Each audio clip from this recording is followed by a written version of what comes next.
A cafeicultura do sul de Minas usou o trabalho escravo por pouco tempo, 30 anos no máximo, que é o intervalo entre a chegada dos primeiros pés e a abolição. Mas para a pesquisadora Maria Lúcia, que fez um levantamento de documentos em Machado, esse período pode ser ainda menor. Pelos dados que eu consultei, que são livros de contribuinte, quer dizer, pagamento de impostos pelos fazendeiros, o café em Machado passa a ser tributado a partir de 1870. 78 por aí. Então você vai ter no máximo 10 anos, né, do escravo na lavoura de café, porque em 88 você tem a abolição. Aqui e ali a gente ainda encontra edificações levantadas na época. Ao passar pela porteira da fazenda Correnteza, em Guaranésia, logo se vê o casarão colonial, grande, imponente, e mais abaixo a antiga senzala. O professor de História, Luiz Ribeiro, diz que na propriedade o trabalho forçado existiu antes do auge do café. A atividade econômica inicial aqui ela era mais vinculada à própria ocupação da área mesmo, com produção alguma coisa de carne suína, de banha, de toucinho, mel. Né? E esse processo vai continuar assim até por volta de 1880, 1870, 1880, quando o avanço da ferrovia da Mugiana em nossa direção começou a viabilizar uma produção maior de café. Fomos encontrar em Muzambinho, cidade com nome de origem africana, uma descendente direta dos escravos. O pai de Benedita Martins, a Dita, nasceu durante a lei do ventre livre, mas o assunto era proibido em casa. Perguntava para meu pai, como é que eu descobri? Eu falei, não preciso escravidão não, meu filho. Como é que falava? Vamos lá ver, pai, o que é não escravidão? Eu falei, não sei, eu não conheci. Falava, não, era não é. Dita morou a vida inteira na fazenda Santa Gabriela. Aos 85 anos, pertence às primeiras gerações de negros brasileiros que puderam escolher o que fazer e, mais importante, o que não fazer. Apanhar café, nem pensar. Minha mãe apanhava, eu não apanhava não, só andava para rua. Dona Lourdes, a patroa da Dita, chegou a conviver com uma ex-escrava. O meu avô herdou também uns escravos, sabe? E tinha uma que chamava Carolina, que depois foi morar no porão da casa da minha avó, aí na cidade. Uma vida muito difícil para eles, né? Eles estavam libertos, então eles não gostavam muito de contar os casos, não.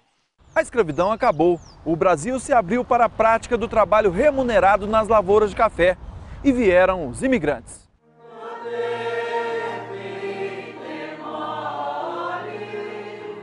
Os italianos chegaram com sonhos longe da Europa devastada pelas guerras. A adaptação foi melhor do que o esperado. Estamos em Muzambinho, mas poderia ser em qualquer outra cidade do sul de Minas. As famílias de origem italiana estão por toda parte. Pulcinelli, Carnevale, Tardelli, Campedelli, Cerávulo Pauliello, Rondinelli, Bócoli. Eu já consegui catalogar 147 famílias, mas acredito que com um esforço maior nós cheguemos a mais do que 147. A família de seu Américo Carnevale trocou de continente atraída pelo café. Ele lembra de uma fábula contada na Itália para convencer o povo a migrar.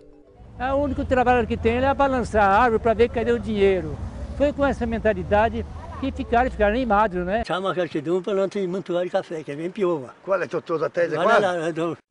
Neto e bisneto de italianos, eles ainda preservam o idioma. Seu Didio seguiu os passos do avô, que conquistou lavouras no início do século XIX. Sabe bem das dificuldades daquele tempo. Meus tios, meu pai, meu avô foi empregado. Trabalhar de apanhar café, trabalhar de carroça, fazia tudo. Até que arrumaram um dinheirinho para comprar a fazenda aqui.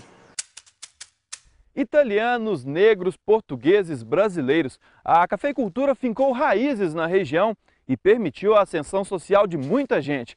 Segundo o Conselho Nacional do Café, as pequenas propriedades são predominantes, respondem por 90% das lavouras.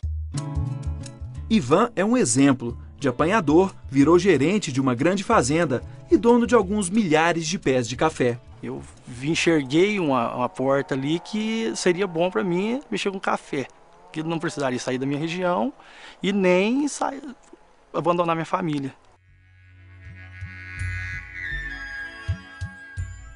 O café, mais do que qualquer outro produto agrícola, foi decisivo para a formação do povo do sul de Minas. Um povo que tem na religiosidade um traço marcante. É comum encontrar capelas como esta, bem no meio de um cafezal. É a demonstração de fé do produtor. Ele depende muito do tempo, né? Depende muito de São Pedro, então ele tem que estar sempre do lado dele, sempre fazendo seus pedidos. Não giar, não chover pedra e assim por diante. Virgulino é o proprietário da Fazenda das Almas, no município de Cabo Verde. O nome surgiu de uma crença dos europeus. Aqui foi o primeiro local a ser povoado pelos portugueses, o primeiro local da região a ser povoado pelos portugueses. E na região circunvizinha tinha portugueses também. E eles se reuniam aqui, finais de semana, para rezar pelas almas. E eles preferiam aqui por ser um lugar de mais altitude. E julgava estar mais próximo das almas. Nossa Senhora da Saúde. A imagem veio de navio junto com os imigrantes italianos. A capela foi construída na zona rural de Muzambinho, em homenagem à santa, depois de uma graça alcançada. Em alto mar, um dos membros da família acabou ficando doente. E o costume deles era assim, para não contaminar as outras pessoas do navio, era tirado ao mar. E como minha bisavó ficou com medo de um de seus bambinos, né, ser atirado ao mar, colocou dentro de um baú junto com a Nossa Senhora e fez a promessa que se a criança chegasse viva ao Brasil e que ninguém encontrasse para tirá-la ao mar, construiria uma capela aqui no Brasil, pela graça alcançada pela Nossa Senhora da Saúde. Ivan. A gente tem que ter perseverança, lutar, correr atrás, mas nunca deixar para trás a fé que a gente tem em Deus. Dita. É muito difícil, mas eu venci. Os descendentes de europeus. Tem que ter fé, né? Vai se apegar aqui, né? Fé e trabalho, andando juntos na terra do café.